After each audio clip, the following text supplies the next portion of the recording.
Les premiers bâtisseurs l'appelaient la singularité aphonée. Puis vint la note. Elle ne fut pas jouée, elle fut extraite du néant. Une vibration si pure qu'elle cristallisa la pensée en matière, créant les strates de ce que nous nommons aujourd'hui la interia. Mais toute création engendre son propre deuil. Pour chaque onde de lumière projetée vers les sommets, une onde d'ombre s'engouffra dans les abysses. C'est ce que les érudits appellent désormais l'équation de la compensation sombre. On représente la résonance de la vie et l'harmonie perçue. Tout déséquilibre dans cette intégrale crée une déchirure, le vide. Le Grand Effondrement. Pendant des millénaires, les cités de Nacre comme Haute-Val crurent avoir dompté cette dualité. Ils utilisèrent l'étri comme un esclave, ignorant que chaque fois qu'ils illuminaient leur dôme, ils affamaient les racines du monde. Le grand effondrement ne fut pas une explosion, mais une implosion de sens. Les fréquences se brouillèrent, les couleurs se délavèrent, et les hommes oublièrent qu'ils étaient faits de musique. Le monde se scinda en 4 tempéraments, 4 couleurs de survie.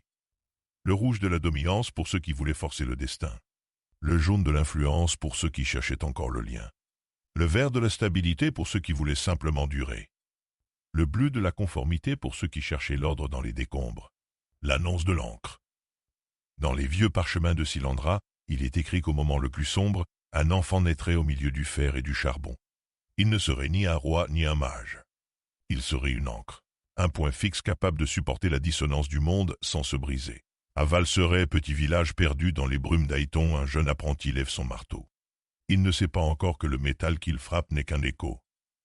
Il ne sait pas que la baronne Vespera regarde déjà dans son miroir de nacre noir, cherchant la note qui manque à sa partition maléfique.